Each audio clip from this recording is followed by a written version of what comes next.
কি এই জায়গাটাই তো? হ্যাঁ স্যার।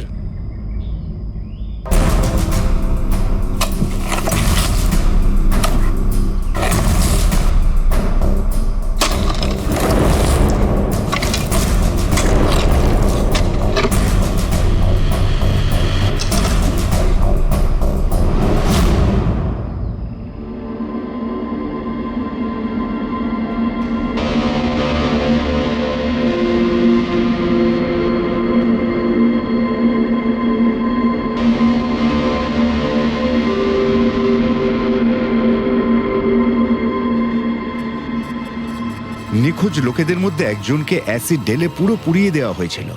আপনি এটা কি করে জানলেন যে যে মারা গেছে সে এদের মধ্যে কেউ একজন? অন্য কেউ তো হতে পারে। ডেন্টাল রিপোর্ট থেকে জানা গেছে ওই লাশটা ভিকটিম নাম্বার 4 রিচা কুমারের। বাকি যারা নিখোঁজ হয়েছিল তাদের কি খবর? না স্যার, কারোর কোনো খোঁজ পাওয়া যায়নি। রিচার সাথে যা হয়েছে তা দেখে আমার মনে হচ্ছে না যে ওনাদের মধ্যে আদৌ কেউ আর বেঁচে আছেন। স্যার, তার মানে স্যার স্যার স্নেহালও বাঁচবে না। স্নেহালকেও মেরে ফেলবে স্যার। পঙ্কজ, দেখ নিয়ে যাও ওকে বাইরে। পঙ্কজ, স্যার হতে পারে এটা কোনো সিরিয়াল কিলারের কাজ হয়তো। না পুরবি, আমার তো মনে হয় না এটা কোনো সিরিয়াল কিলারের কাজ, কারণ নর্মালি সিরিয়াল কিলারের একটা প্যাটার্ন আছে, প্যাটার্ন খুন করার, কাউকে মেরে ফেলার। কিন্তু না না, জানি না কেন তবুও সিরিয়াল কিলার মনে হচ্ছে না আমার। এই দেখো, সে যেই হোক, এ তো যাকে তাকে মারছে, সে কোনো মেয়ে বা মহিলা হোক বা কোনো পুরুষই হোক। এই দেখো, এরা হলো সবাই স্টুডেন্ট, বয়সটাও এদের কাছে কোনো ব্যাপার না। এটা নিশ্চয়ই অন্য কোনো ব্যাপার। এই দেখো, এই নাতাশা বেচারি তো, আরে নাতাশার সঙ্গে যখন দুর্ঘটনা ঘটে তখন ওর সঙ্গে ওর বয়ফ্রেন্ডও ছিল, কুলদীপ। কুলদীপ নাম ওর। হ্যাঁ স্যার, আমি ওনাকে 3 বার জিজ্ঞাসাবাদ করেছি, তারপরে কিন্তু বিশেষ কিছু আমি জানতে পারিনি। কুলদীপ, স্যার এটা আমার ভুল। আমার সেদিন নাতাশাকে একা গাড়িতে ছেড়ে যাওয়া উচিত হয়নি। সবকিছু শুরু থেকে বলো, সব কথা ডিটেলে। স্যার, নাতাশা এমআইবি কোম্পানিতে রিসেপশনিস্টের জব করত। তখনই একদিন হঠাৎ করে কোনো বড় কোম্পানি থেকে ভালো জবের অফার এসেছিল। Sir 1 minute.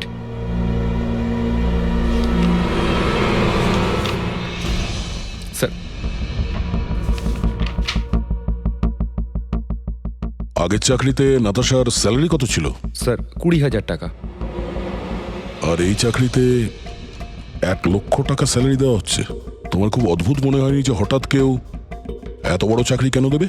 স্যার অদ্ভুত তো লেগেছিল স্যার, কিন্তু আমরা তখন ভেবেছিলাম যে এটাই হয়তো ভাগ্যের খেলা।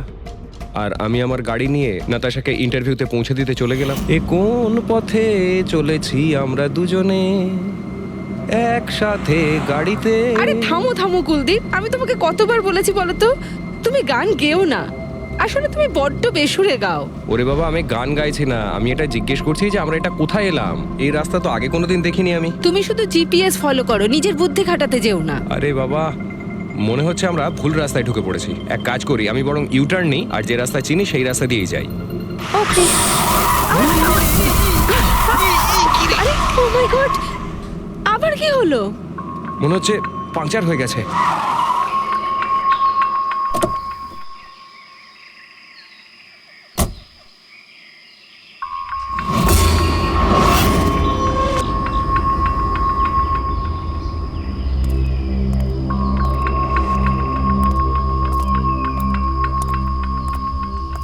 ও নো,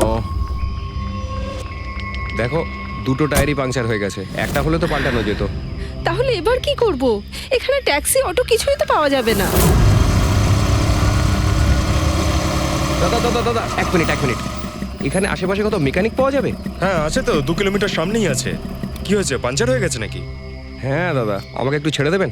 ছেড়ে দিতে পারি, কিন্তু 50 টাকা আরে লাগবে। 100 টাকা নিয়ে নেবেন, চলুন। আরে কুলদীপ, তুমি আমাকে এখানে একা রেখে যাচ্ছ? আমি যাবো আর আসবো, ঠিক আছে? আমার তোমার সাথে আসাই উচিত হয়নি। লাভ ইউ সোনা। 10 মিনিট তুমি ভেতরে বসো, বাইরে বেরোবে না। আমি যাবো আর আসবো, চলো চলো। ও আমাকে বলেও ছিল যে আমি ওকে যেন একলা ছেড়ে না যাই। যদি আমি ওর কথাটা শুনতাম গো।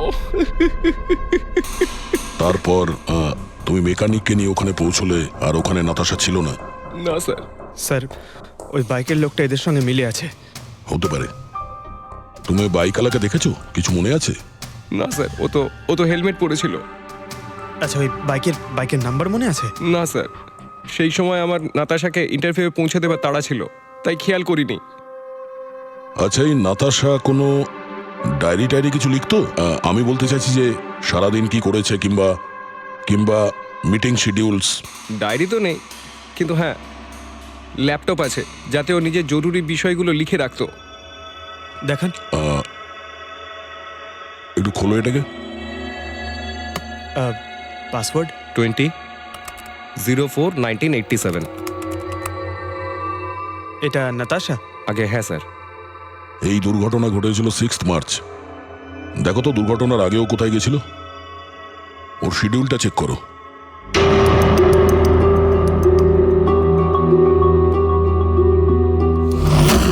স্যার 3 মার্চ ও জেডি ল্যাব গিয়েছিল ব্লাড টেস্ট করাতে। হ্যাঁ তো স্যার 1 সপ্তাহ আগে স্নেহালও ওখানে গিয়েছিল জেডি ল্যাবে। কি বোরিং ফিল্ম দেখালে তুমি আমাকে, জানো মাথা ধরে গেল। হ্যাঁ, ফিল্মটা একদম বোরিং ছিল না। আরে কি বোরিং ফিল্ম ছিল। আমার খুব খিদে পেয়েছে, চলো ওখানে কি কিছু খেয়ে নি। না, আমি খেতে পারবো না, তুমি খেয়ে নাও। আমাকে এখন 12 আওয়ার্স ফাস্টিং করতে হবে। আমার কাল ব্লাড টেস্ট আছে। Blood test? তোমার কি হয়েছে? Relax, is just a blood test, normal routine checkup. আরে বাবা, তুমি তো ভয় দেখিয়ে দিয়েছিলে আমায়। আচ্ছা, ব্লাড টেস্টে ভয় পেয়ে গেলে, আর যদি আমার কিছু হয়ে যায় তখন কি করবে? তখন অন্য কেউ চলে আসবে। কি? অন্য কেউ? হ্যাঁ, অন্য কেউ? তুমি বলার সাহস হলো কি করে? আমাকে মেরো না তুমি, এখানে আমার একটা সম্মান আছে। I love you, I love you, I love you. আরে তোমার কিছু হতেই দেব না। স্যার, হ্যাঁ যা সন্দেহ করেছিলাম তাই হলো। সব ভিকটিমই গায়েব হয়ে যাওয়ার ঠিক আগে ব্লাড টেস্ট করিয়েছিল ওই জেডি ল্যাব থেকে। জেডি ল্যাব থেকে? ঠিক আছে, একটা সূত্র তো পাওয়া গেল। আর স্যার, যাদের যাদের বাছা হয়েছিল তাদের কাছে একটা বিশেষ ইমেল এসেছিল টেস্টের কয়েকদিন আগে। কিরকম ইমেল? স্যার ওই ইমেলে এটা লেখা ছিল যে ওরা পুরো টেস্টটাই 500 টাকায় করতে পারবে। স্যার এরকম ইমেল তো স্নেহালের কাছেও এসেছিল। হ্যাঁ 500 টাকায় তো আজকাল একটা টেস্ট করানো সম্ভব নয়। বস একটু দেখি কি কি আছে। হ্যাঁ দেখো একবার।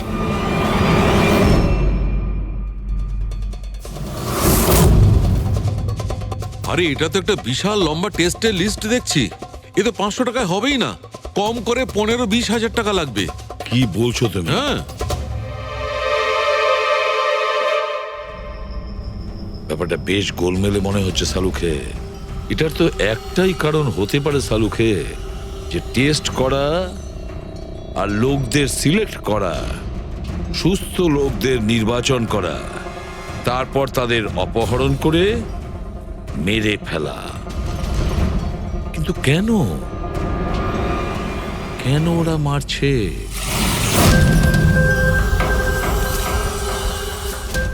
স্যার, আপনাদের নিশ্চয়ই কোনো ভুল হচ্ছে।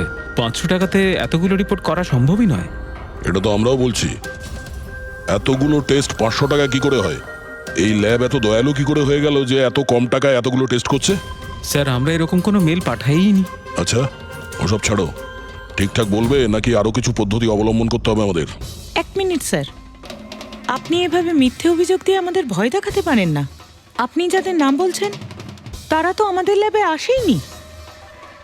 এই দেখুন, এটা হলো আমরা আমাদের জানি যে রেকর্ডস। ওরা এখানে আসেনি। ওদের বাড়ির লোক বলেছে যে এই ল্যাব থেকে হোম টেকনিশিয়ান গিয়েছিল ওদের বাড়িতে ব্লাড স্যাম্পল নেওয়ার জন্য। ডাকো সবাইকে। এই লিস্টটা দেখে বলুন আপনাদের মধ্যে কে এদের বাড়িতে গিয়েছিল ব্লাড স্যাম্পল নিতে।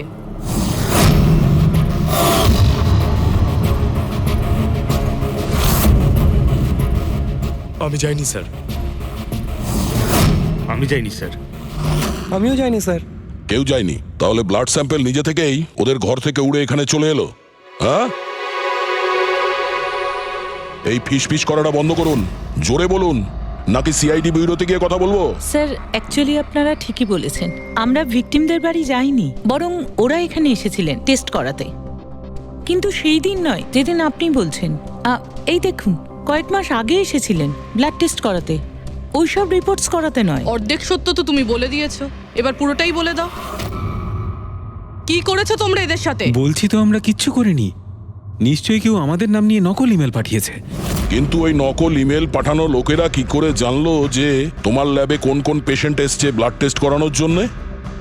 তার মানে কেউ তো আছে এই ল্যাবে যে ওই অপরাধীদের এই ডিটেল দিচ্ছিল। কে? আচ্ছা একটা কথা বলুন, যতগুলো লোক নিখোঁজ হয়েছে তাদের সবার যে ব্লাড রিপোর্ট এসছে তার কোনো কমন ব্যাপার আছে? কোনো কমন একই রকম রোগ কিংবা ব্লাড গ্রুপ এক? না স্যার, কিছুই কমন ছিল না। সবার ব্লাড গ্রুপ একদম আলাদা আলাদা ছিল। কোনো অসুখও ছিল না। মানে সবার রিপোর্টই ঠিক ছিল? পুরবী, পঙ্কজ, এদের সবাইকে গাড়িতে বসাও, ব্যুরো নিয়ে চলো এদের। কিন্তু আমি তো কিছুই করিনি স্যার। আমি একদম সত্যি বলছি স্যার, আমি সম্পূর্ণ নিরপরাধ। স্যার আমিও তো কিছু করিনি।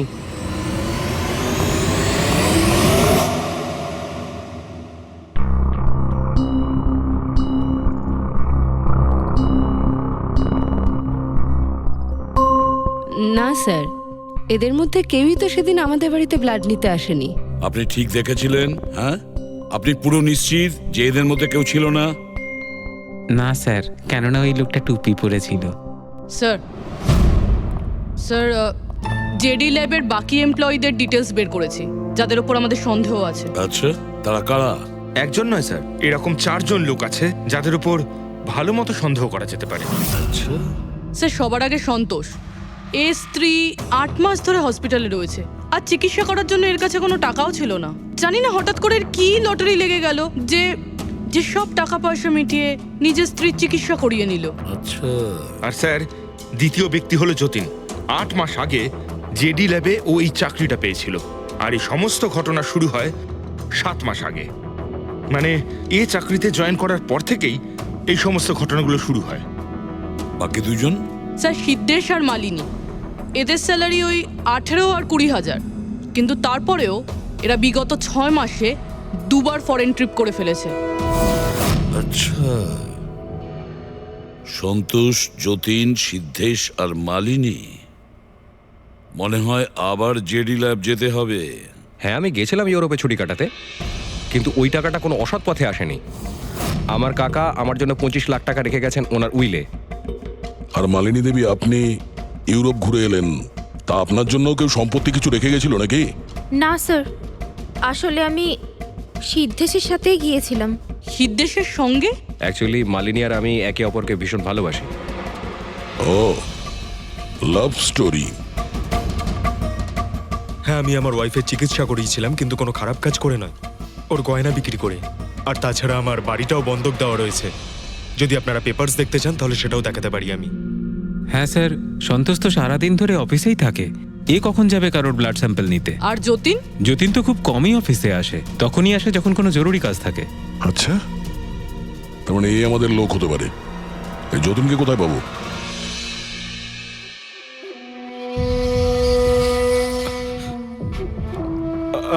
আমি কথা দিচ্ছি স্যার, কাউকে কিচ্ছু বলবো না। আমি কিচ্ছু বলবো না কাউকে। এই শপথ বাক্য সিনেমাতেই ভালো লাগে, বুঝেছো? আর আমাদের কাজের নিয়ম তো খুব ভালো করেই তুমি জানো। স্যার আমি শহর ছেড়ে চলে যাবো স্যার, আমি এই দেশটাই ছেড়ে চলে যাবো। ওরা আমাকে কোনোদিনও খুঁজে পাবে না sir. Sir please sir. Jatin, নিজের আর আমাদের সময় একদম নষ্ট করো না। যার যখন চোখ বন্ধ করার সময় আসবে তাকে তো চোখ বন্ধ করতেই হবে, বুঝেছো?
যতীন, স্যার ধোঁয়া বেরোচ্ছে স্যার। স্যার স্যার ভেতরে কিছু পুড়ছে স্যার। যতীন, যতীন, ও নো, যতীন, ও নো, যতীন, কি হয়েছে? তুমি ঠিক আছো? কে করেছে এরকম? কার জন্য কাজ করো তুমি, বলো? ওই চোখটা সব কিছু দেখতে পায়, সবাইকে দেখতে পায়।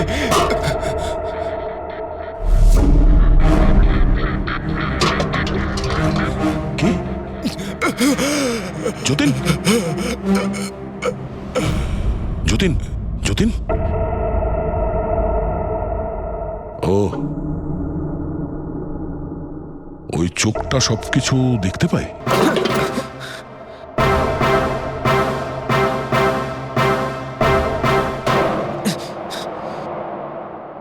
স্যার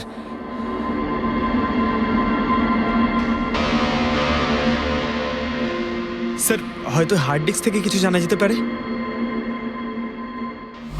বস, মেক্রি ডেনথোনিং নামের বিষের জন্য এ মারা গেছে।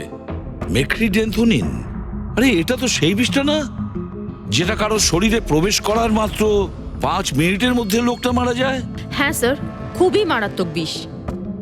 আর এই বিষটা খুবই গোপনভাবে লুকিয়ে রাখা হয়েছিল এর এই আংটিটার মধ্যে। বস, এইটাতে, এই আংটিতে লুকিয়ে রাখা হয়েছিল। এই দেখো,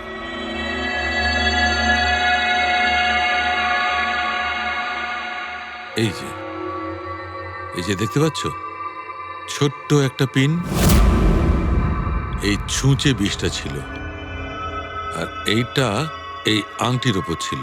আর বস, এই আংটিটার ওপরটাকে যদি এভাবে ঘোরানো হয় তখন এই পিনটা বাইরে বেরিয়ে আসে এইভাবে। আর যখনই এই সূঁচটা ওর আঙুলে ফুটে যায়, সঙ্গে সঙ্গেই বিষটা ওর সারা শরীরে ছড়িয়ে যায়।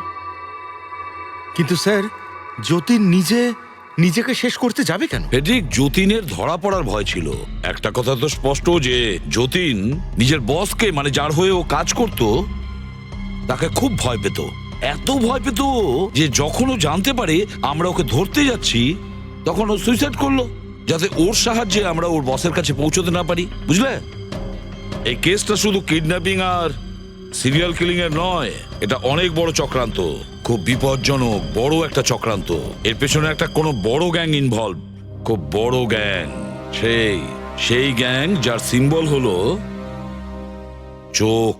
স্যার, হ্যাঁ স্যার ল্যাপটপে কিছুই পেলাম না, সব ফাইল নিজেই ডিলিট হয়ে গিয়েছে অটো ডিলিটেশনের জন্য। আর হার্ড ডিস্ক? স্যার হার্ড ডিস্কও ড্যামেজ হয়ে গেছিল, কিন্তু একটা লিস্ট আমরা রিকভার করেছি। হ্যাঁ স্যার।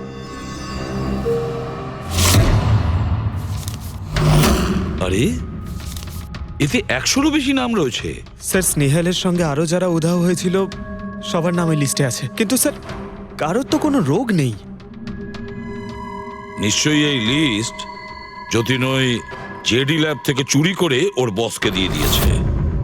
কিন্তু কে হতে পারে এই লিস্টের মধ্যে যার মৃত্যুর নাম্বার এসে গেছে? কে হতে পারে? একটা কাজ করো, এই লিস্টে যতজন আছে, যতজনের নাম আছে, প্রত্যেককে ফোন করো, সতর্ক করো তাদের, ওদেরকে জানাও যে ওদের প্রাণের ঝুঁকি আছে।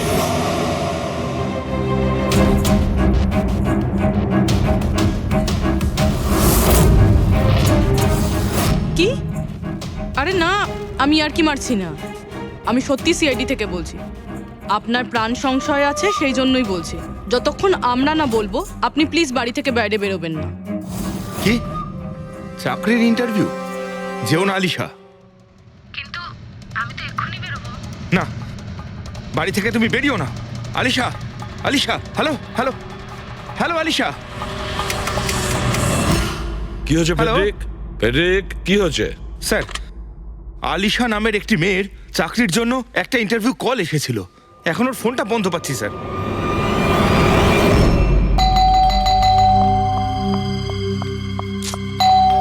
ওহো, এখন আবার কে এলো?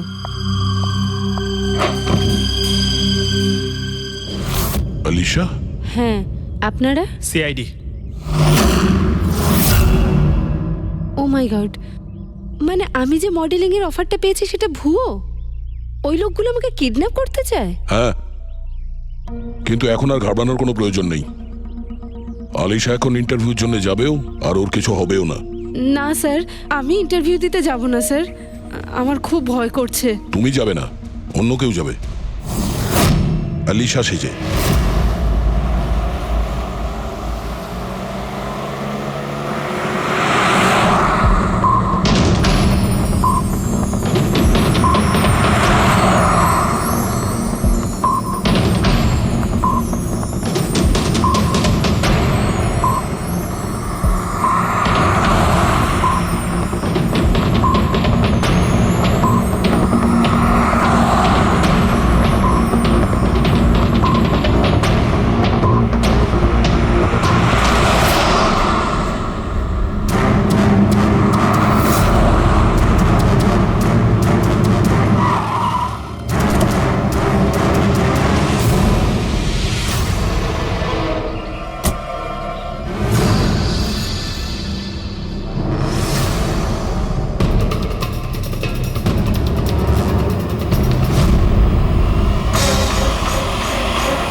এক্সকিউজ মি, অ্যাকচুয়ালি আমি রাস্তা হারিয়ে ফেলেছি।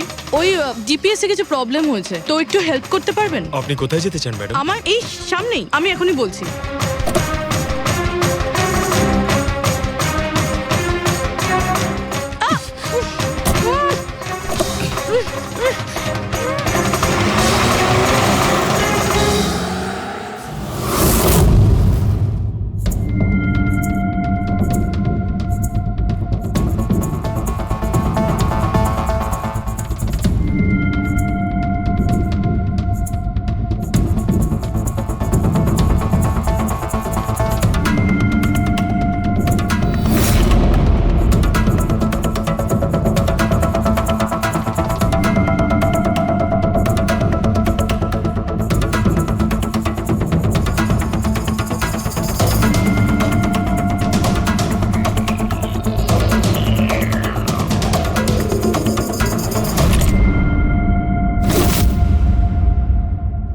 এসব কি করেছিস তুই? আলিশার বদলে অন্য একজনকে তুলে নিয়ে এসেছিস। আরে ভাই, এতে আমি কি করব? গাড়িটাও আলিশার ছিল আর মোবাইলটাও আলিশারই ছিল। তাহলে আলিশার ব্লাড গ্রুপটা কোথায়? তোকে তো এবার বসই দেখবে।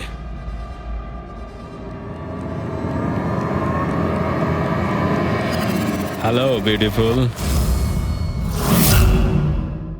হ্যালো বিউটিফুল, আমাকে খুঁজছিলে নাকি? নাও, এসে গেছি আমি তোমার কাছে। হ্যাঁ, চলো। ছাড়, ছাড় আমাকে।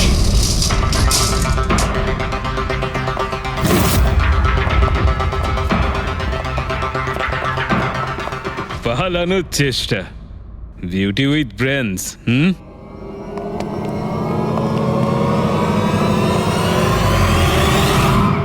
কি হলো? তোমরা কি মাছি দাঁড়াচ্ছিলে নাকি? ভাগ্যিস আমি সময় মতো এসে গেছিলাম। তল্লাশি নাও এর ভালো করে।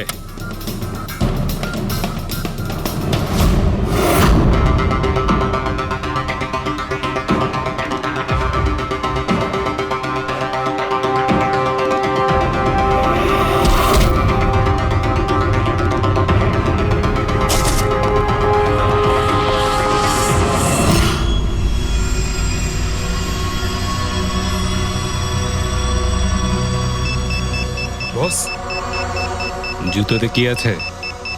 নিজেই দেখে নাও।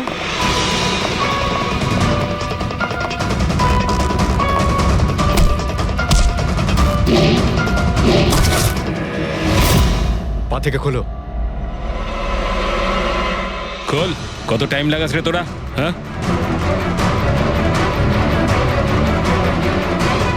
এই কি হয়েছে ভাই? Tracking device.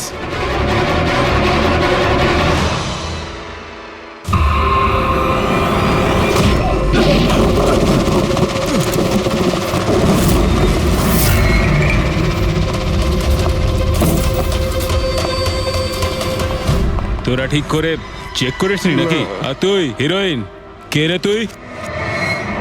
তোদের কাল। আচ্ছা, সিআইডি। ও পালাও।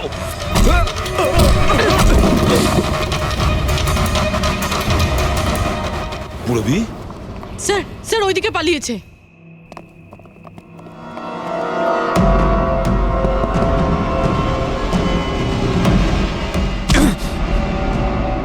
স্নেহাল, এসো তাড়াতাড়ি বেরো।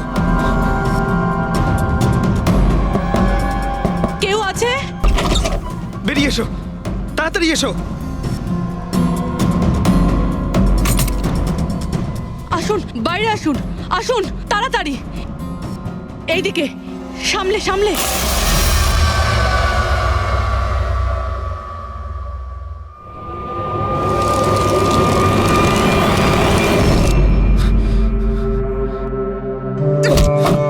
স্নেহাল, পঙ্কজ, তুমি ঠিক আছো তো? ভেবেছিলাম আমি আর এখান থেকে কোনোদিন বেরোতে পারবো না। তুমি যেখানেই থাকতে আমি তোমায় ঠিক খুঁজে বার করতাম। তুমি আমাকে এত ভালোবাসো? আরে তোমাকে খুঁজতে গিয়ে আমার 10 কিলো ওজন কমে গেছে, পাগল।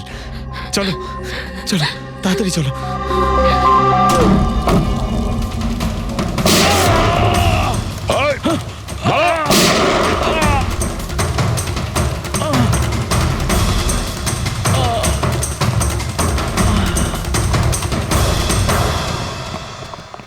এত সহজে তোকে মরতে দেবো না।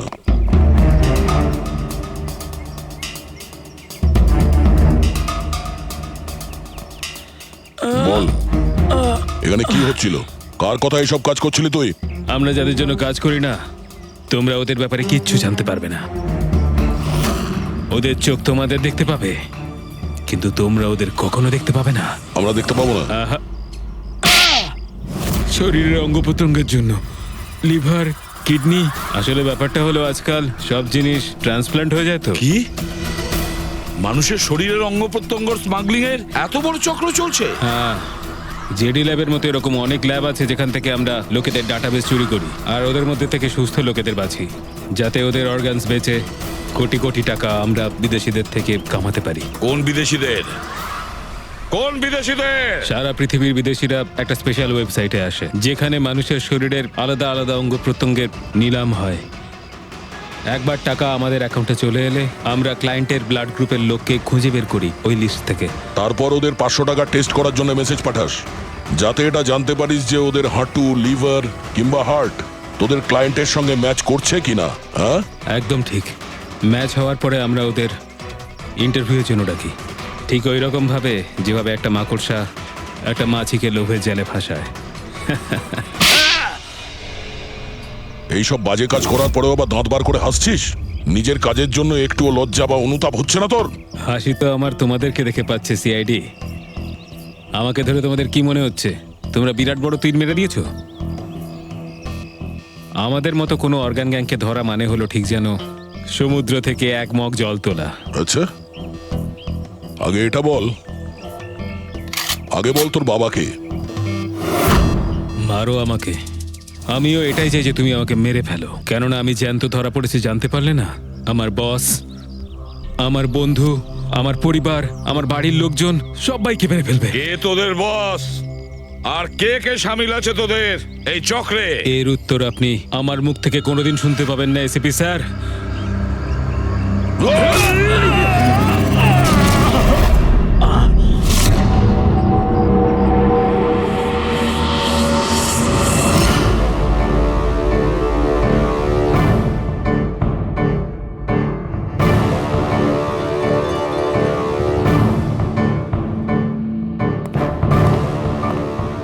বস, একটা খারাপ খবর আছে। আমাদের অর্গান গ্যাংয়ের চোখ সিআইডির লোকেরা বন্ধ করে দিয়েছে। কিন্তু রণবীরকে দিয়ে সিআইডি কিছু বলাতে পারার আগেই ও আত্মহত্যা করে নিয়েছে। সিআইডির লোক আমার 1000 চোখের মধ্যে একটা চোখ বন্ধ করলে কি আর হবে?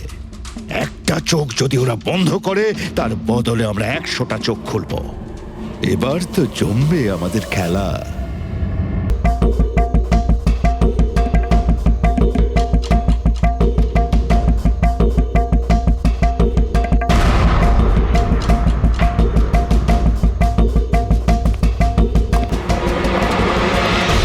আপনারা কিছু পেয়েছেন? না স্যার, এমনিতেই তো জানা যায় যে কিভাবে আগুন লেগেছে, কিন্তু এখানে তো বোঝাই যাচ্ছে না যে আগুন লাগার কারণটা কি। আচ্ছা, দেখো অ্যাম্বুলেন্স কত দূর এলো। ঠিক আছে স্যার।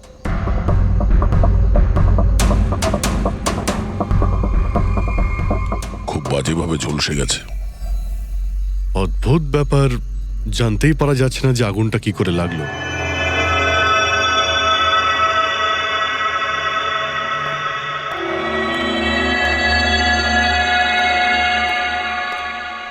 কিভাবে হলো এইসব? সবকিছু তো একদম ঠিক ছিল, জানি না আগুন কি করে লাগলো। এতজন মানুষের অভিশাপ তো লাগবেই, তাই না? এই কি বললে তুমি? আমি জানতে পেরেছিলাম স্যার যে দিলীপ স্যার কোনো কোর্টের কেসে ফেঁসে গেছিলেন। খুব বড়সড় কেস ছিল স্যার, কিন্তু কিছুদিন আগে ছাড়াও পেয়ে গেছিলেন। অনেকে এই নিয়ে রেগেও ছিলেন। আচ্ছা, এই ঘটনার সুযোগ নিয়ে কেউ ওকে মেরে দেয়নি তো?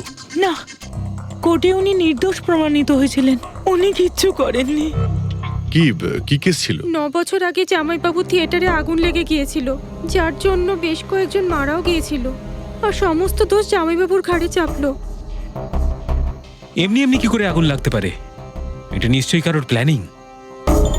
কাউকে সন্দেহ হচ্ছে আপনাদের? এটা কে করতে পারে? যে কেউ করতে পারে, অনিতাও করতে পারে। কোন অনিতা? টনির ওয়াইফ, ও এখানে এসেও ছিল।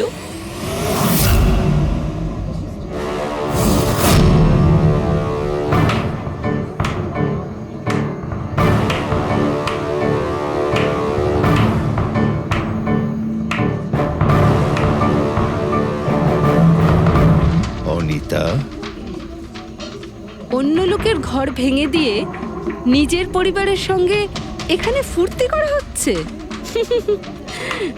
ভেরি গুড, ভেরি গুড, বাহ। কিন্তু একটা কথা মনে রেখো, ওই লোকগুলোর মতো তোমরাও ছটফট করে মরবে। সিকিউরিটি, এই চুপ, একদম চেঁচাবি না। বের করো একে বাইরে, বের করো। চলুন ম্যাম, বাইরে চলুন। আউট। মনে হচ্ছে তোদের কি পরিণতি হবে তা নিয়ে কোনো মাথা ব্যথা নেই। তোদের খারাপ সময় শুরু হয়ে গেছে, মনে রাখিস। তুই আমার টনির সাথে যা করেছিস না, মনে রাখিস এরপরে তুই আর বেশি দিন বাঁচবি না, শুনেছিস? তুই এই নিয়ে যাবে কে? তুই আর বাঁচবি না, নরকে যাবি তুই। আর তাকে দেখছো কি? নিয়ে যাবে কে? তোকে নরক যন্ত্রণা ভোগ করতে হবে, ছটফট করে মরবি তুই, মনে রাখিস। আরে যা।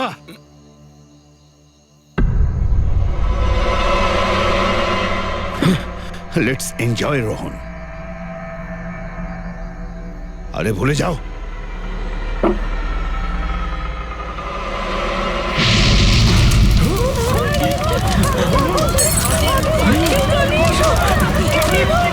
দিলীপ আর রোহনকে যে কেসে ভাসানো হয়েছিল, সেই কেসেই কোর্ট টনিকে শাস্তি দিয়েছিল। আচ্ছা, কে জানতো যে আপনারা এখানে এই রেস্টুরেন্টে আসবেন? জানি না স্যার। আচ্ছা, দিলীপ বাবু আসার আগে এই চেয়ারের আশেপাশে কাউকে দেখেছিলেন? কোনো অচেনা কাউকে? না স্যার, কাউকেই দেখিনি স্যার। এই টেবিলটাকে রিজার্ভ করেছিল? দিলীপবাবু ফোন করেছিলেন, বলেছিলেন যে আমাদের জন্য টেবিল রিজার্ভ করে রাখো। সবসময় এখানেই বসতেন, এই টেবিল, এই চেয়ারেই। রেগুলার কাস্টমার ছিলেন আমাদের। কারোর আগে থেকে জানা ছিল যে দিলীপ এখানে এই চেয়ারে বসবে? স্যার, চেয়ারের আশেপাশে তো এমন কোনো জিনিস নেই যা দিয়ে আগুন লাগতে পারে। এ তো অদ্ভুত ধরনের মিস্ট্রি। CCTV camera.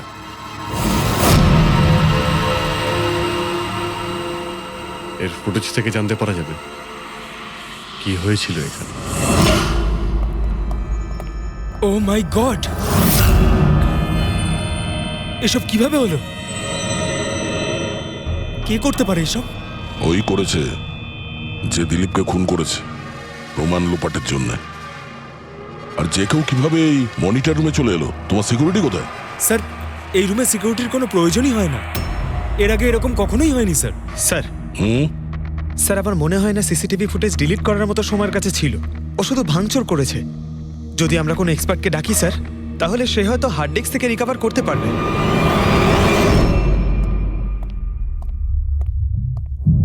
স্যার হ্যাঁ স্যার 9 বছর আগে দিলীপ আর রোহনের একটা থিয়েটার ছিল যেটায় আগুন লেগে গিয়েছিল। এক্সিট এন্ট্রির দরজা বন্ধ থাকার কারণে 12 জন লোক আগুনে পুড়ে মারা যায়। ভিকটিমদের ফ্যামিলি যখন কেস করে তখন ইনভেস্টিগেশনে জানা যায় যে সেই সময় একজন গার্ড ছিল। হ্যাঁ টনি। হ্যাঁ স্যার। স্যার কোর্টে এটা প্রমাণ হয়ে গিয়েছিল যে টনি অনেক মদ খেয়েছিল আর মদের নেশা সে এতটাই চুর ছিল যে ইমার্জেন্সি এক্সিটের দরজাও খুলতে পারেনি। হ্যাঁ কিন্তু এই টনির স্ত্রী অনিতা এটা মানতে রাজিই নয় যে ভুলটা টনি করেছিল। স্যার শুধু উনিই নন, অনেক আর্টিকেল এবং নিউজ পেপারও কিন্তু কোর্টের সিদ্ধান্তের ব্যাপারে কথা বলেছিল। যখন এই ঘটনাটা ঘটেছিল তখন দিলীপ আর রোহনের বিরুদ্ধে সলিড এভিডেন্স ছিল, কিন্তু তারপর কেস চলতে থাকলো। 9 বছর হয়ে গেল। কিছু প্রত্যক্ষদর্শী বয়ান বদলে দিল আর কিছু লোক বাইরে চলে গিয়েছিল। স্যার, দিলীপ আর রোহন নিশ্চয়ই টাকা আর ক্ষমতার অপব্যবহার করেছে, আর এই কথাটা নিশ্চয়ই টনি জানতে পেরেছিল। ওই হয়তো পাঠিয়েছে অনিতাকে দিলীপকে মারার জন্য। কিন্তু ফেডরিক, যখন অনিতা ওখানে ছিলই না তাহলে আগুন লাগালো কি করে? না না, সিকিউরিটি লোকেরা তো ওকে বাইরে বের করছিল ওই রেস্টুরেন্ট থেকে। এমন কি জিনিস ছিল যার জন্য হঠাৎ করে আগুন লাগলো? স্যার হয়তো ডক্টর সালুংখে আমাদের কোনো হেল্প করতে পারে। না হলে অনিতা।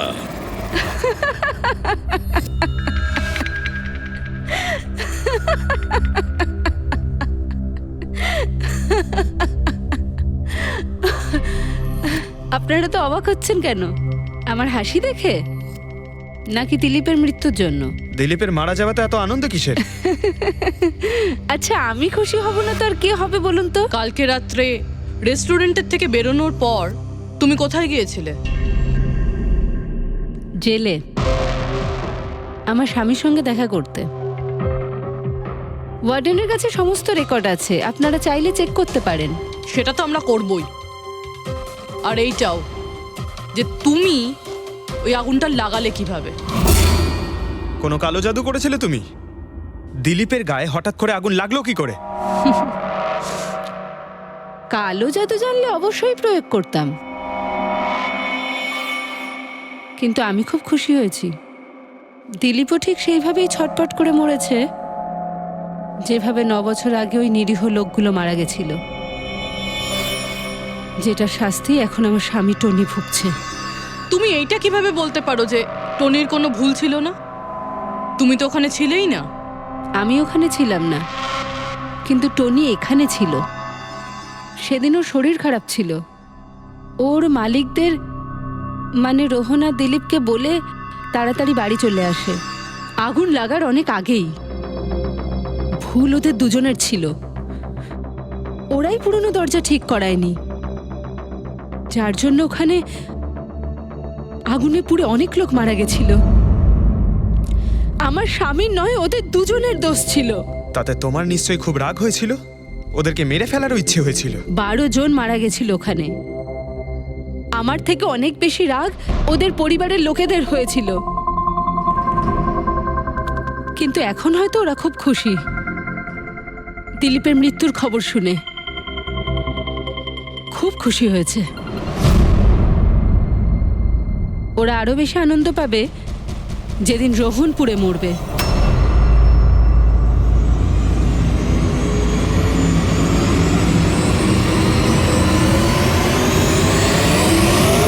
স্যার 42 জন আছে, ওই 12 জন ভিকটিমের কাছের আত্মীয় আর ফ্যামিলির লোকেরা মিলে। সাসপেক্ট বেশি আর সময় কম। স্যার, এই 42 জন লোকের মধ্যে সবার আগে সেই সমস্ত লোকেদের নাম সরিয়ে দিতে হবে যারা কালকে দিলীপের মৃত্যুর সময় শহরে ছিল না। স্যার 9 বছর হয়ে গেছে এই ব্যাপারটার।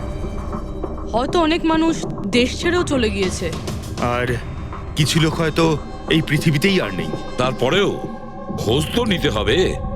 দেখো কজন শহরে ছিল যখন দিলীপের মৃত্যু হয়।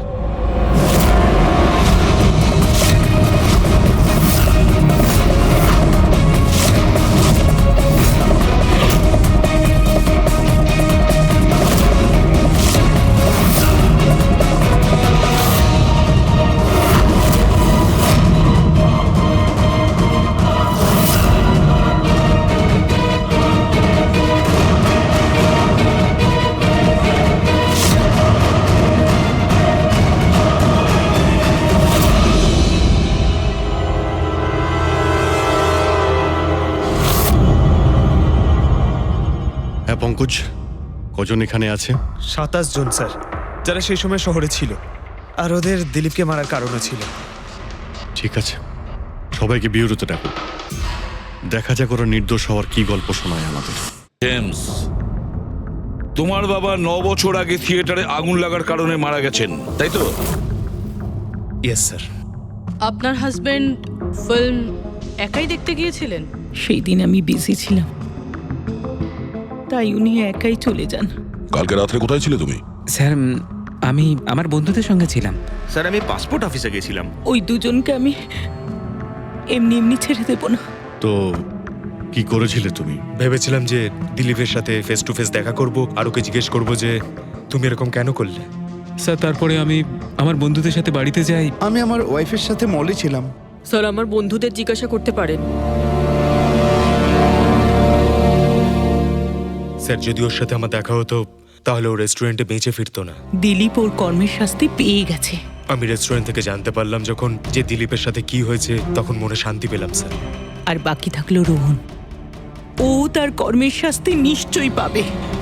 এবার এই 27টা নামের মধ্যে তাদের নামগুলো রেখে দাও যারা ঘুরিয়ে ফিরিয়ে উত্তর দিচ্ছিল, আর যারা নিজেদের উত্তর অনেক আগে থেকেই তৈরি করে রেখেছিল।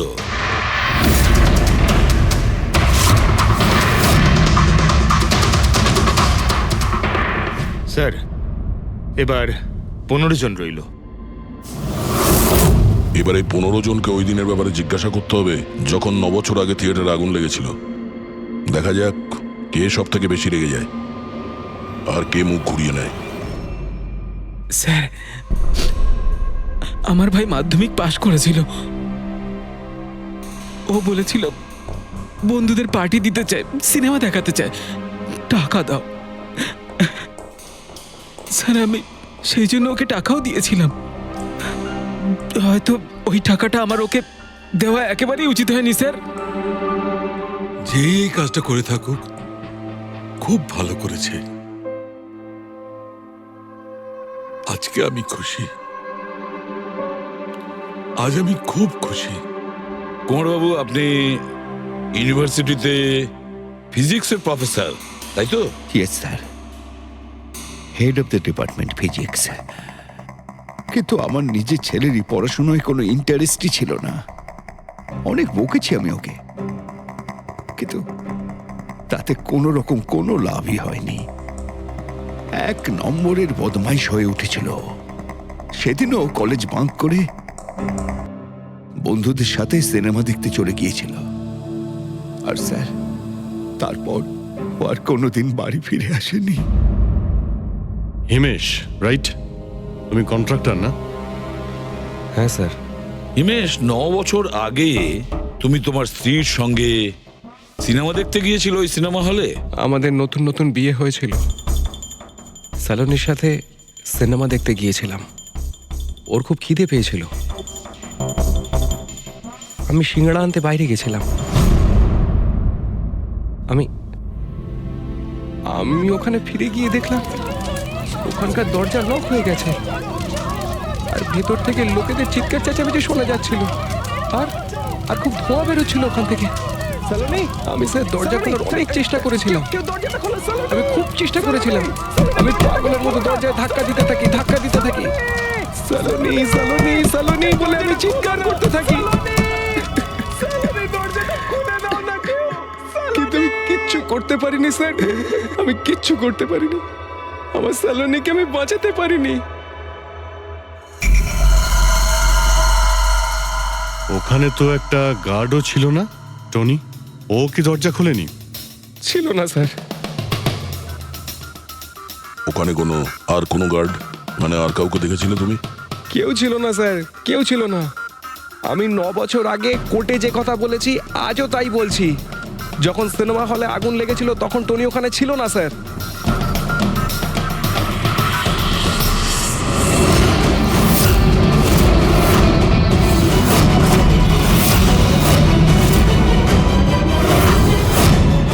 স্যার, এই হলো আমাদের 15 জন সাসপেক্ট যারা দিলীপকে খুন করতে পারে। স্যার পুলিশ বলছিল যে ফায়ারম্যানরাও বলতে পারেনি যে আগুনের এক্স্যাক্ট সোর্সটা কোথায় ছিল। ওরা তো দেখা মাত্রই জানতে পেরে যায়, তাই না? জানতে পেরে যায়, যে ওখানে এমন কি জিনিস ছিল যাতে আগুন ছড়িয়ে পড়ে, কিন্তু ওরা জানতে পারেনি।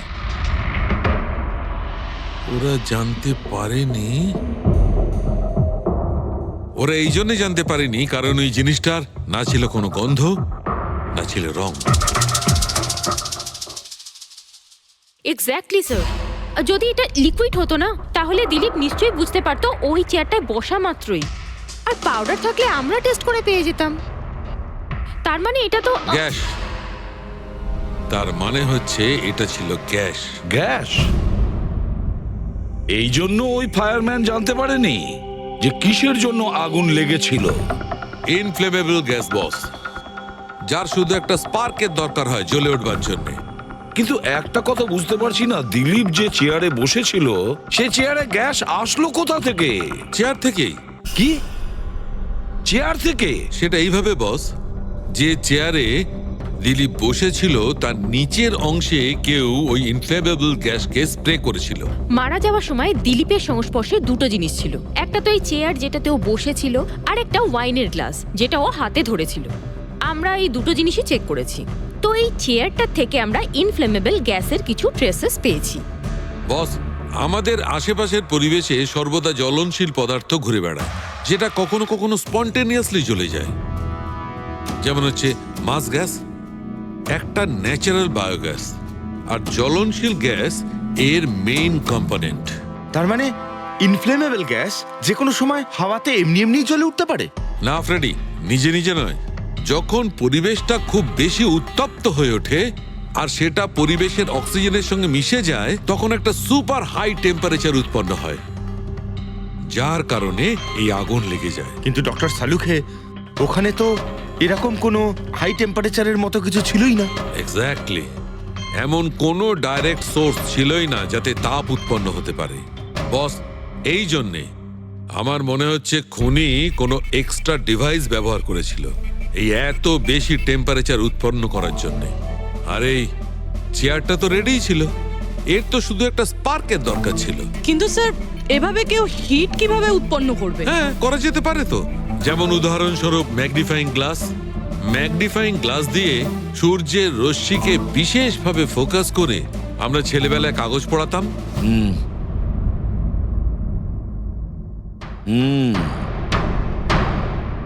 মনে হচ্ছে ওই রেস্টুরেন্টে আবার যেতে হবে,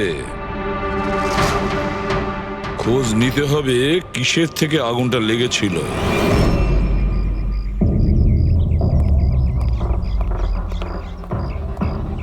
সব জায়গায় দেখে ফেলেছি স্যার, কিন্তু এমন কিচ্ছু খুঁজে পেলাম না যাতে আগুন লাগতে পারে। আর এটা ওপেন এয়ার রেস্টুরেন্ট। যখন খুনি দিলীপের চেয়ারের নিচে ওই ইনফ্লেমেবল গ্যাস স্প্রে করেছিল, কেউ তো দেখেছিল। সেটাই তো, চেয়ারে হঠাৎই আগুন লেগে যায় আর দিলীপ পুড়ে মারা যায়। কেউ কিছু দেখেনি, আর না আমরা কোনো প্রমাণ পাচ্ছি। স্যার, ওই data expert CCTV footage recover করে ফেলেছে, আপনারা দেখতে পারেন স্যার। গুড। দয়া, তুমি গিয়ে দেখো, ততক্ষণ আমি এখানে দেখছি কিছু পাওয়া যায় কিনা। স্যার, দিলীপ আর ওর ফ্যামিলি আসার 15 মিনিট আগের ফুটেজ এটা।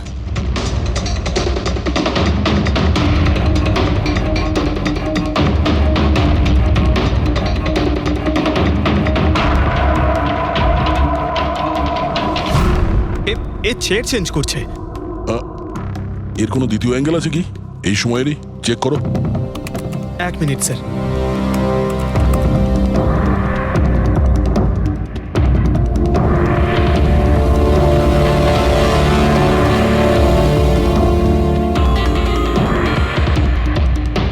ও চেয়ারটার সঙ্গে কি করছে? গ্যাস স্প্রে করছে নাকি? হ্যাঁ, ও নিজের চেয়ারে গ্যাস স্প্রে করলো, আর ও নিজের চেয়ারের সঙ্গে ওই চেয়ারটা বদলে দিল যেটায় দিলীপ বসতো।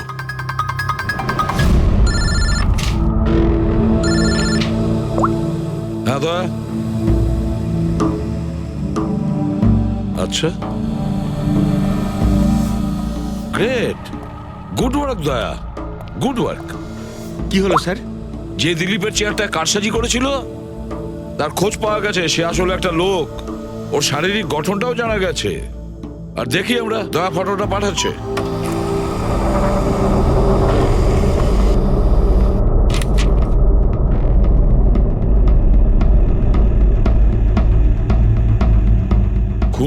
বাকি লোকগুলোর মধ্যেই কেউ একজন, এদেরই মধ্যে কেউ। আর এবার এর পরের শিকার রোহান।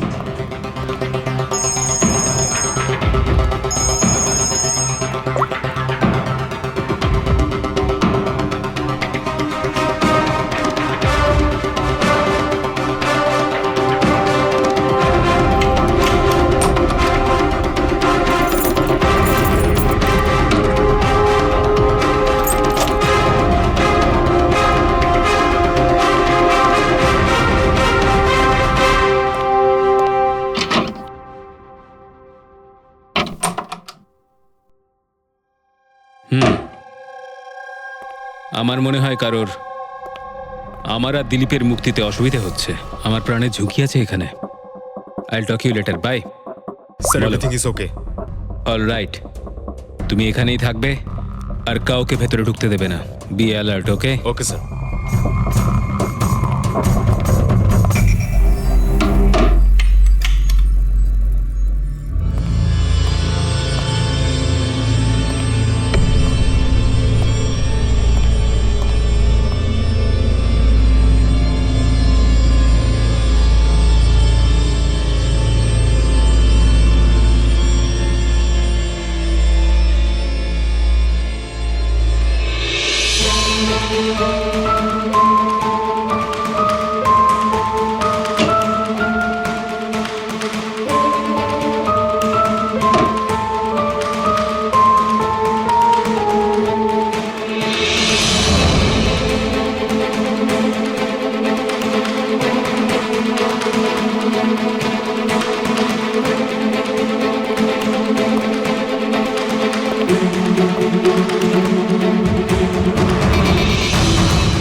মাই গড,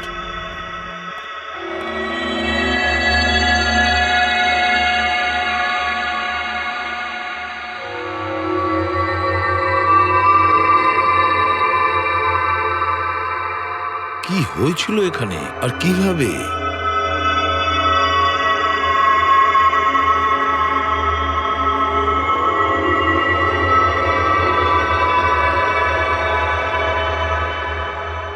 এখানে আর অন্য কোনো জিনিসের স্মেল পাওয়া যাচ্ছে না, শুধু এই পোড়া লাশটা দুর্গন্ধ ছাড়া। মানে স্যার, এই মার্ডারটাও ইনফ্লেমেবল গ্যাস দিয়েই করা হয়েছে হয়তো।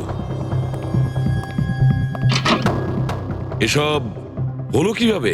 হ্যাঁ স্যার, আসলে আমি রোহন স্যারের বডিগার্ড। আচ্ছা, তাহলে আপনারা কোথায় ছিলেন যখন এসব হলো? স্যার, রোহন স্যার আমাকে বাইরে পাহারা দিতে বলেছিলেন। তার কিছুক্ষণ পরেই আমি ওনার চিৎকার শুনতে পেয়ে ওনার রুমের দিকে দৌড়ে আসি আর দেখি দরজার চারদিক থেকে ধোঁয়া বেরোচ্ছিল।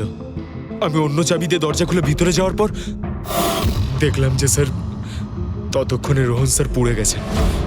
আপনারাও কেউ কিছু জানেন না? অদ্ভুত ব্যাপার, রুমের মধ্যে কোনো সূত্র পাচ্ছি না, শর্ট সার্কিট হয়নি, পর্দাটা ভেতর থেকে বন্ধ, এই উইন্ডোজটা পার্মানেন্টলি ক্লোজড, কেউ বাইরে থেকে ভেতরেও আসতে পারবে না, আর বাইরে থেকে ভেতরে কোনো ভিউও নেই, কেউ দেখতেও পাবে না। তাহলে লোকটা মরলো কিভাবে? এটার থেকে আগুন লেগেছে বস।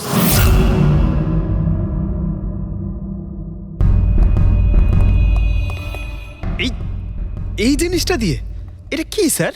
এটা হচ্ছে ফিলামেন্ট। ফিলামেন্ট? ইলেকট্রিক বাল্বের ভেতরের ফিলামেন্ট। যখন এই ফিলামেন্টের ভেতর দিয়ে ইলেকট্রিক পাস করানো হয় তখন এটা গরম হয়ে লাল হয়ে যায়। বস, উনিও এই টেকনিকটাই ব্যবহার করেছে ওই জ্বলনশীল গ্যাসটাকে জ্বালানোর জন্য। কিন্তু ওই রেস্টুরেন্টে যেখানে দিলীপ মারা গিয়েছিল ওখানে তো আমরা এরকম কোনো ফিলামেন্টের মতন কিছু পাইনি।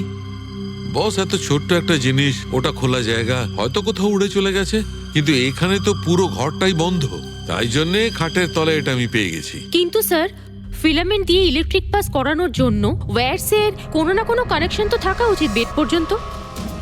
আছে, এখানেই নিশ্চয় কোথাও আছে। পুরো বেড চেক করেছি আমরা, রুমটাও চেক করেছি, এরকম কিছুই তো পাইনি আমরা।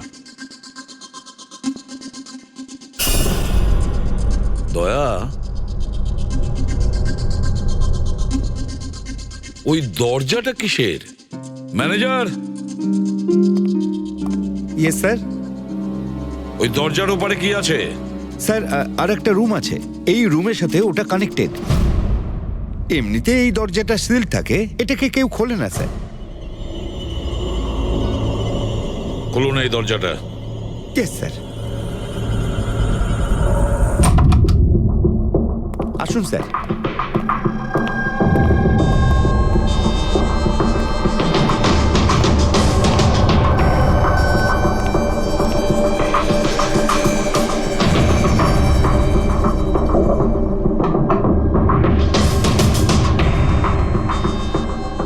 আচ্ছা ম্যানেজার বাবু, কার রুম এটা? কে থাকে এই রুমটাতে? কোনো একজন গেস্ট স্যার, ডিটেলস চেক করতে হবে। দেখুন।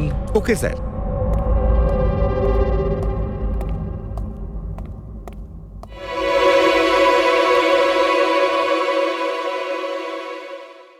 স্যার, ওখানে ওই রুমের মধ্যে যা হয়েছে স্যার, সব এই রুম থেকেই করা হয়েছে স্যার। কিন্তু যদি কারেন্ট এই রুম থেকে পাস করা হয়ে থাকে তাহলে এখান থেকে বেড পর্যন্ত কোনো না কোনো ওয়্যার তো থাকা উচিত। আর যদি থেকে থাকে তাহলে রোহন নিশ্চয়ই সেটা দেখতে পেয়েছে। হ্যাঁ, হয়তো ওর বডিগার্ডও দেখে থাকবে। ডাকো তো ওর বডিগার্ডকে। আপনি এদিকে আসুন।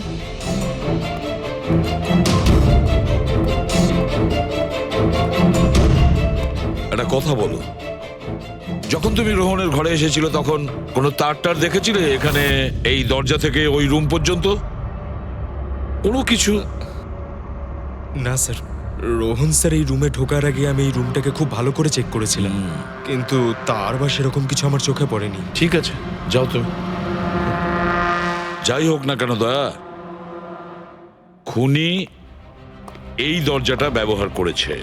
এই দরজা দিয়ে রোহনের রুমে আসে আর রোহনের বেডে ইনফ্লেমেবল গ্যাস স্প্রে করে, আর যে কোনো ভাবেই হোক ফিলামেন্টে কারেন্ট দিয়ে দেয়, তাতে ফিলামেন্ট গরম হয়ে যায় আর ইনফ্লেমেবল গ্যাসে আগুন ধরে যায়, আর তাতে রোহনের মৃত্যু হয়।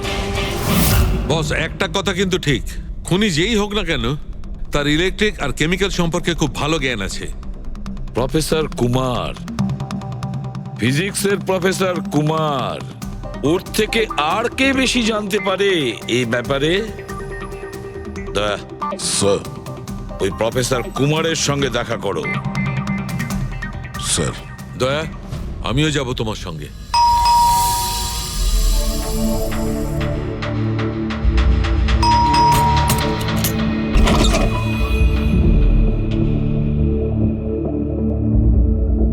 প্রফেসর কুমার আছেন বাড়িতে? হ্যাঁ আছেন, কিন্তু আপনারা? সিআইডি। সিআইডি? সব ঠিক আছে তো স্যার? হ্যাঁ, ওনাকে কিছু জিজ্ঞাসা করার আছে। কোথায় উনি? বাইরে বাচ্চাদের পড়াচ্ছেন, আমি ডেকে আনছি। ঠিক আছে ঠিক আছে, আমরা দেখছি।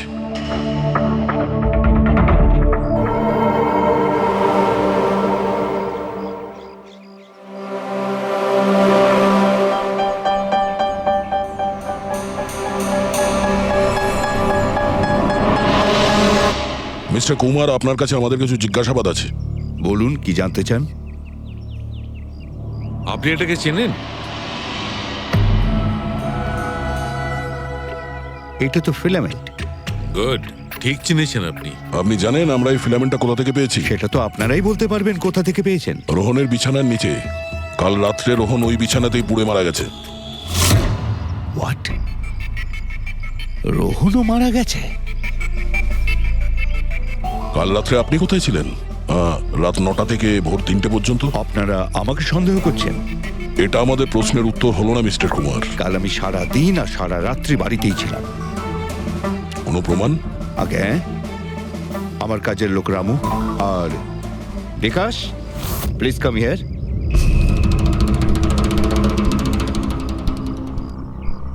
Yes sir. এনাদের বলো যে কাল কোথায় ছিলাম। স্যার আমাদের সবার এক্সট্রা ক্লাস নিচ্ছিলেন এই বাড়িতেই। কটা থেকে কটা পর্যন্ত? স্যার সন্ধ্যা 6টা থেকে ভোর 5:30 পর্যন্ত। সামনেই আমাদের এক্সাম, তাই আমরাই স্যারকে রিকোয়েস্ট করেছিলাম এক্সট্রা ক্লাস করানোর জন্য। ঠিক আছে স্যার, তুমি যাও বাবা।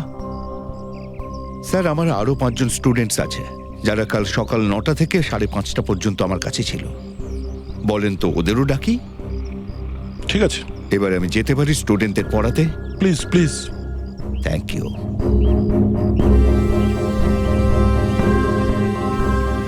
হ্যাঁ, তাহলে আমি যেটা বলছিলাম যে শোল্ডারিং ওয়্যার ছাড়াও আমরা মাদারবোর্ড ফিক্সড করতে পারি with the help of adhesive conductor.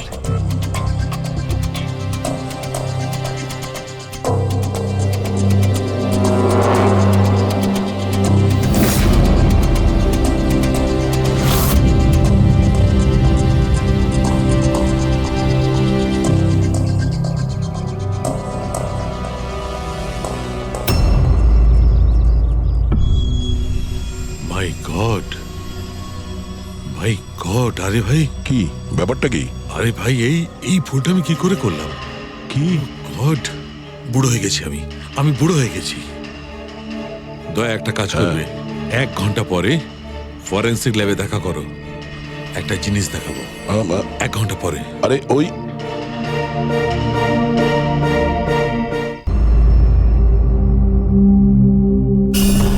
হ্যাঁ বস, একটা কাজ করো, এই সুইচটা দিয়ে ওই বাল্বগুলোকে জ্বালাও। এই সুইচ দিয়ে? এই সুইচ দিয়ে? হ্যাঁ হ্যাঁ, এই সুইচটা দিয়ে। আরে এর মধ্যে কোনো কানেকশন দেওয়া নেই, কিভাবে জ্বলবে? তুমি প্রশ্ন করো না, কখনো কখনো আমার কথাটাও মেনে নাও। কখনো কখনো। এই অন করলাম। কই স্যার, কিছুই তো হলো না। হবে হবে। আরে কি হবে? কিছুই হবে না। হবে ভাই, বিলিভ মি, হবে। 1 মিনিট। আরে ওর শরীর ঠিক আছে তো? হ্যাঁ স্যার জানি না কি হয়েছে, প্রফেসর কুমারের সঙ্গে দেখা করে আসার পর থেকেই উনি বাল্ব নিয়ে খেলে যাচ্ছেন।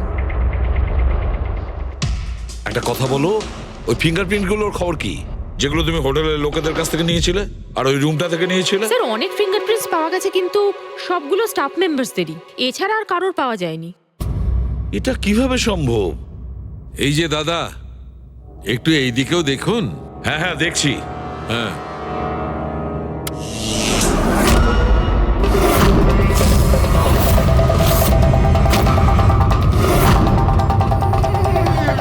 আরে স্যার, স্যার এই বাল্বগুলো জ্বললো কিভাবে? এ কি কাণ্ড করলেন ডক্টর সালুকে? কোনো তার ছাড়াই আপনি সবকটা বাল্ব জ্বালিয়ে দিলেন। কিন্তু ডক্টর সালুকে, এটা আপনি করলেন কিভাবে? এটা ঠিক তেমন ভাবেই হয়েছে ফ্রেডি, যেমন ভাবে খুনি করেছিল। ওই দিলীপের চেয়ারটাতে আর রোহনের বেডে।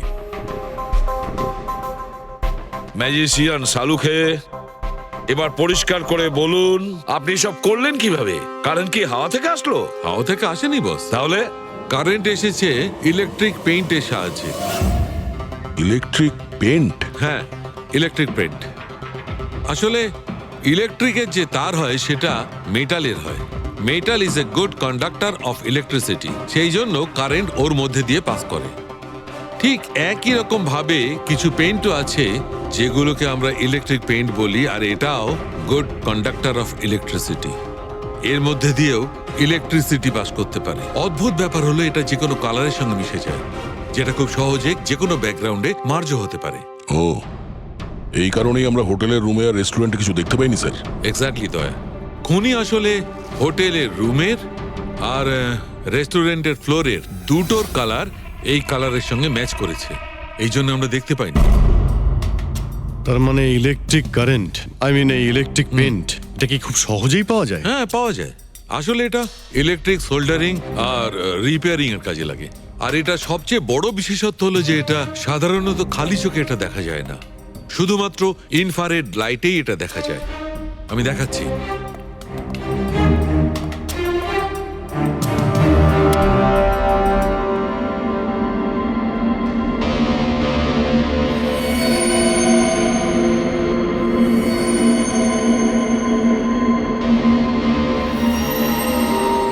দেখেছো বস? হ্যাঁ, খনিও ঠিক এইভাবেই ইলেকট্রিক পেইন্টের ব্যবহার করেছে আর এই সার্কিট তৈরি করেছে।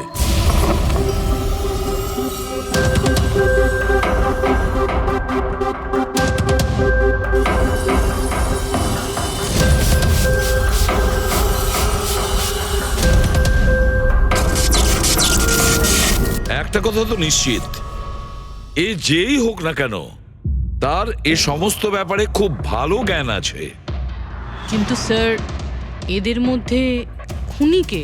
ওই প্রফেসরের সঙ্গে তো কথা বলে নিয়েছি স্যার, ও তো না, এই মুন্সি। এই লোকটা তো একজন ক্লার্ক, কিন্তু আমার মনে হয় না যে একজন ক্লার্কের সায়েন্সের ব্যাপারে এত জ্ঞান থাকতে পারে।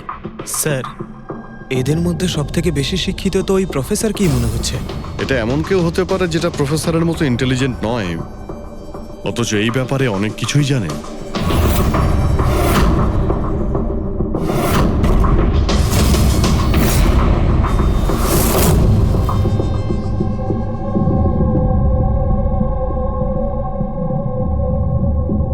সেই লোকটা অভিজিৎ, এই লোকটাই সে। মনে পড়ছে কি বলেছিল আমাদের, যে ও কি কাজ করে?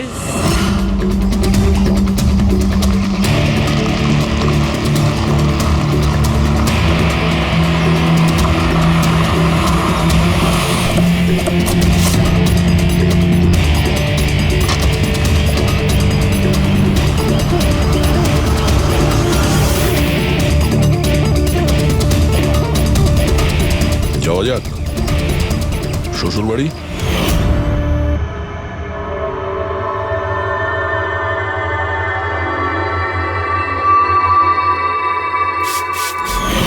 দিলীপ আর রোহনের উপর কেস হয়েছিল, কিন্তু আমি জানতাম ওরা টাকার পাওয়ারের জোরে ছাড়া পেয়ে যাবে। কিন্তু ওদের কাছে টাকা থাকলে আমার কাছে ছিল বুদ্ধি। অনেক মাস ধরে ওদের আমি ফলো করেছি, ওরা কোথায় যাচ্ছে, কি করছে, কার সাথে দেখা করছে, সবকিছু। আর শেষ পর্যন্ত ওদের দুজনকে মারার উপায় আমি পেয়েই যাই, ইলেকট্রিক পেন্ট আর সার্কিটের মাধ্যমে। এই দুটো জিনিসের বিষয়ে আমি খুব ভালো করে জানতাম। ব্যাস, দিয়ে দিলাম দুজনকে শাস্তি। দুজনকে মেরে ফেলেছি জ্যান্ত পুড়িয়ে, যেভাবে ওরা আমার সালোনিকে মেরেছিল। হিমেশ, তোমার স্ত্রীর সঙ্গে যা কিছু হয়েছে সেটার জন্য আমরা সবাই দুঃখিত, কিন্তু দিলীপ আর রোহনকে মেরে তুমি কি পেলে? তুমি কি ফিরে পেলে তোমার স্ত্রীকে? প্রতিশোধের আগুনে পুড়ে তুমি দুজনকে মারলে। আইন তোমাকে কোনোদিন ক্ষমা করবে না, কঠোর থেকে কঠোরতম শাস্তি হবে তোমার।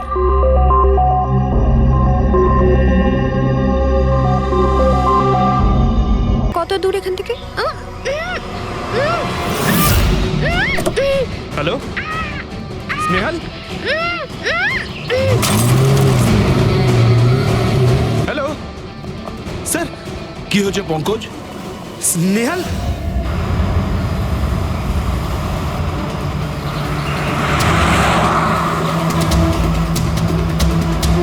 স্যার এটা স্নেহালের গাড়ি স্যার।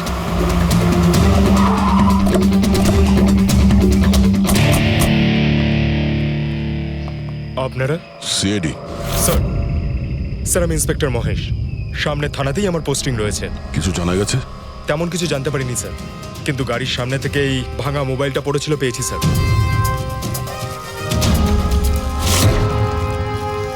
স্যার এটা স্নেহালের স্যার। এটা তো পুরোপুরি ভেঙে গেছে, মনে হচ্ছে কোনো গাড়ি চাপা দিয়ে এটাকে ভেঙে দেওয়া হয়েছে। স্যার হয়তো অপরাধী এই গাড়িটা করেই এসেছিল আর তারপরে ওকে এই গাড়িটা করেই নিয়ে গিয়েছে। স্যার এদেরকে যদি একবার হাতে পাই না, একটাকেও ছাড়বো না। আচ্ছা পঙ্কজ, স্নেহালের কারোর সঙ্গে কোনো শত্রুতা ছিল? স্যার সাদা সিধে মেয়ে ছিল স্যার, ওর কারোর সঙ্গে কোনো শত্রুতা নেই। ঠিক আছে, আমরা স্নেহালকে খুব তাড়াতাড়ি খুঁজে বার করবো। এটা স্নেহালের ব্যাগ, পার্টস,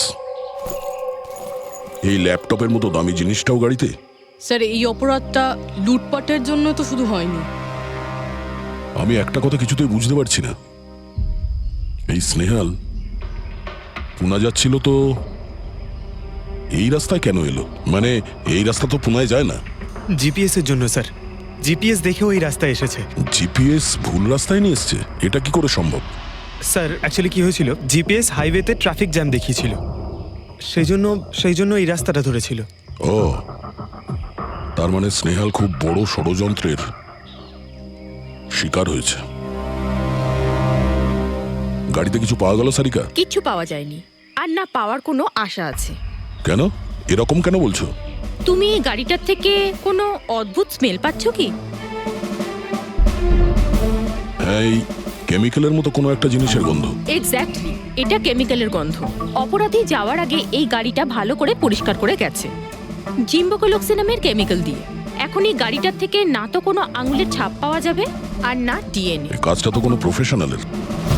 স্যার খুনি যদি প্রফেশনাল হয় তাহলে ওকে খুঁজতে অনেক সময় লেগে যাবে স্যার। পঙ্কজ, তোমাকে কিছুক্ষণের জন্য ভুলতে হবে যে স্নেহাল তোমার বন্ধু, একজন সিআইডি অফিসারের মতো ভাবো। Right sir. স্নেহালের মম ড্যাড, আন্টি। বাবা পঙ্কজ, কিছু জানতে পারলে? আন্টি আপনি চিন্তা করবেন না স্যার, আমি আমাদের পুরো টিম রয়েছে, স্নেহালকে খুঁজে বার করব। সকাল সকালও বাড়ি থেকে বেরোনোর সময় খুব খুশি ছিল, জব ইন্টারভিউয়ের জন্য যাচ্ছিল তো।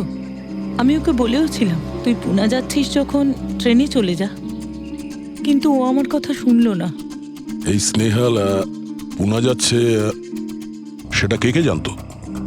আমরা বাড়ির লোকেরা আর ওর কিছু বন্ধু বান্ধব। পুনাতে কোন কোম্পানিতে যাচ্ছিল এই ইন্টারভিউ দিতে? Okay take. ওখান থেকে রোহিত বলে একজন ফোন করেছিল। রোহিত?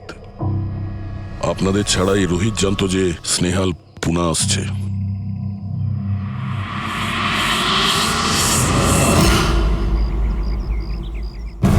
এই ইনফরমেশনটা পেয়ে গেলে স্যার আমরা অনেকটা এগিয়ে যাব।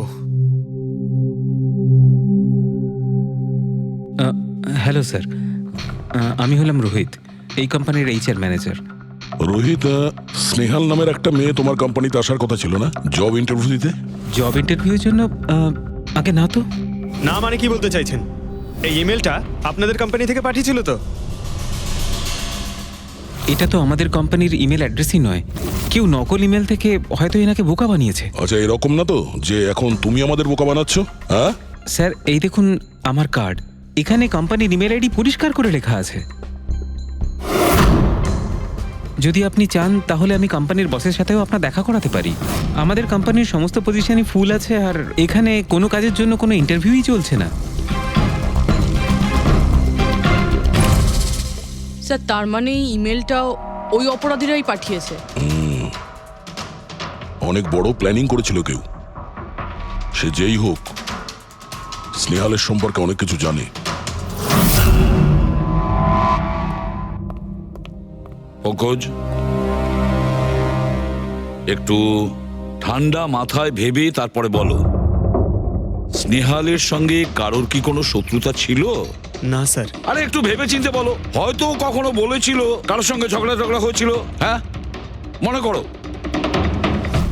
দেখো ভাই পঙ্কজ, পৃথিবীতে এমন কোনো মানুষ নেই যার কখনো না কখনো কারোর সঙ্গে মনোমালিন্য হয়নি। তবে আরে ছোটখাটো ঝগড়া হয়তো হয়েছিল কারোর সঙ্গে। স্যার ছোটখাটো ঝগড়া হয়তো ওর বন্ধুদের সঙ্গে হয়েছে স্যার, কিন্তু এমন বড় কোনো ব্যাপার হয়নি যে ওকে কেউ এভাবে তুলে নিয়ে যাবে। আর স্যার স্নেহালের বাড়িতে কোনো কিডন্যাপারের ফোন পর্যন্ত যায়নি মুক্তিপণের টাকা চেয়ে। স্যার ও মিডল ক্লাস ফ্যামিলি থেকে বিলং করে স্যার, আর স্যার কেউ যদি মুক্তিপণ দাবি করে ওরা দিতেও পারবে না। পঙ্কজ, তুমি বলছিলে যে জিপিএস ওকে ভুল রাস্তায় পাঠিয়েছিল, তাই তো? আর জিপিএস থেকে ও বুঝতে পেরেছে যে ট্রাফিক জ্যাম আছে এক্সপ্রেসওয়েতে, তাই তো? Yes sir. কিন্তু স্যার ট্রাফিক পুলিশের লোকরা তো বললেন হাইওয়েতে কোনো জ্যামই ছিল না সেদিন। সেটাই তো, তার মানে জিপিএস ওকে ভুল ইনফরমেশন দিয়েছিল। স্যার জিপিএস ভুল ইনফরমেশন কি করে দিতে পারে স্যার? আজকাল তো প্রায় সকলেই জিপিএস ব্যবহার করে। প্রবলেম জিপিএস এ নয়, প্রবলেম হলো এটা যে আজকাল যেভাবে computer, mobile phone, laptop hack হয় সেভাবে জিপিএসও হ্যাক করা যেতে পারে। হ্যাঁ, হতেই পারে। আর অপরাধীরা যেখানে এরকম প্ল্যান করতে পারে তখন জিপিএস হ্যাক করা ওদের কাছে কোনো ব্যাপারই না। স্যার স্যার বিগত 5-6 মাসে এরকম আরো অনেক লোক আছে যারা স্নেহালের মতনই গায়েব হয়ে গেছে। এদেরও গাড়ি থেকে কিডন্যাপ করা হয়েছে, আর সেই কেমিক্যালও ছেটানো হয়েছিল ওই গাড়িগুলোর মধ্যে যাতে প্রমাণ লোপাট করা যায়। ও মাই গড, কি হয়েছে স্যার? এখনো পর্যন্ত এদের খুঁজেই পাওয়া যায়নি।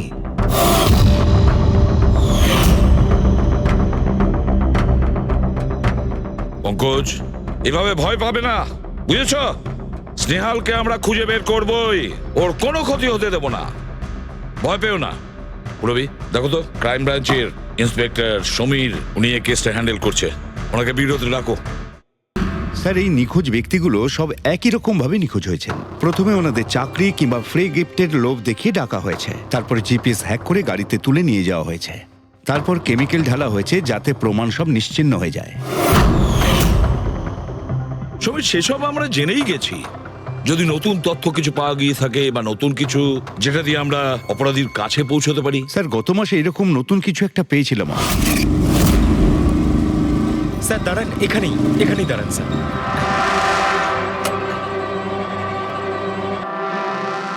কোথায় আছে? ওই যে স্যার, ওই গাছটার নিচে।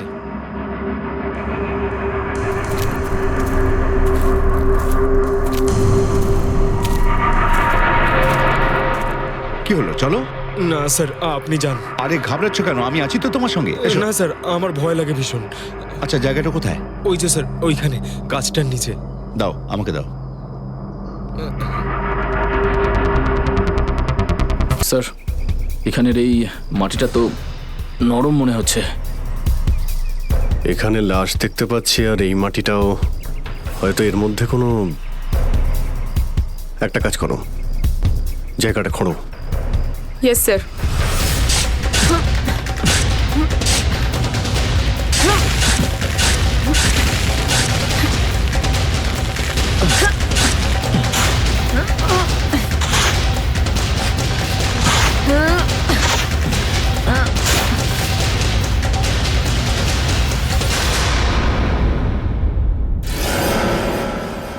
স্যার, এর মুখটা তো ঠিক করে চেনাই যাচ্ছে না। আমার কোনো বন্ধু নয় তো? না না, লাশটা একদম পচে গেছে, মনে হচ্ছে কে অনেকদিন আগে পোঁতা হয়েছে। আর স্যার, এর আশপাশের মাটি দেখে তো মনে হচ্ছে ও লাভার আগুন থেকেই পুড়ে গিয়েছে। মনে হয় ধস নামার শিকার হয়ে গেছে বেচারা। আমি আর এদিকে তাকাতে পারছি না। স্যার, স্যার এখানে একটা মেয়ের লাশ রয়েছে।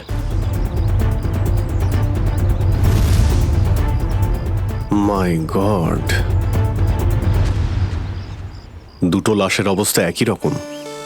মনে হচ্ছে দুজনকে একসাথে আর একই সময় মারা হয়েছে, কিন্তু এরা ল্যান্ডস্লাইডের শিকার নয়, অপরাধের শিকার।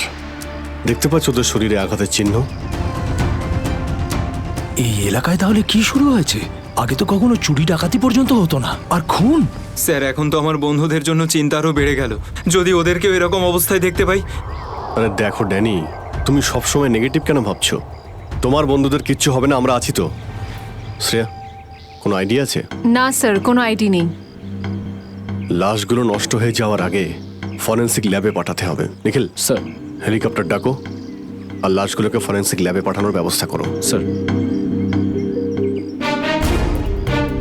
স্যার এই দেখুন।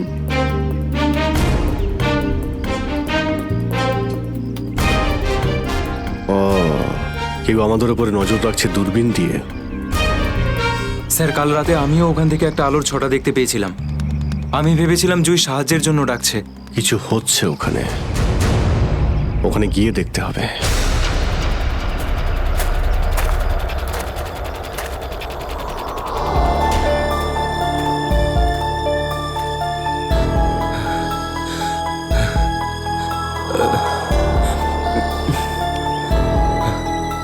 না অরবিন্দ, হাঁপালে হবে না, হেঁটে যেতে হবে।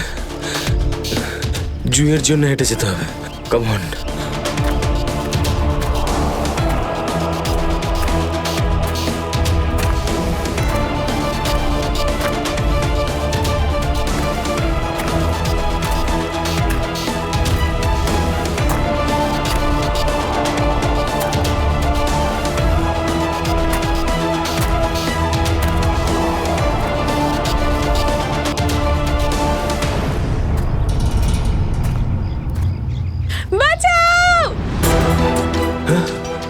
এটা তো জুইয়ের আওয়াজ।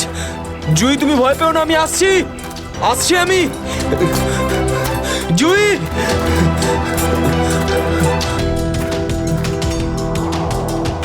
এই দিক থেকেই তো আওয়াজটা আসছিল। কোথায় গেল জুই? জুই,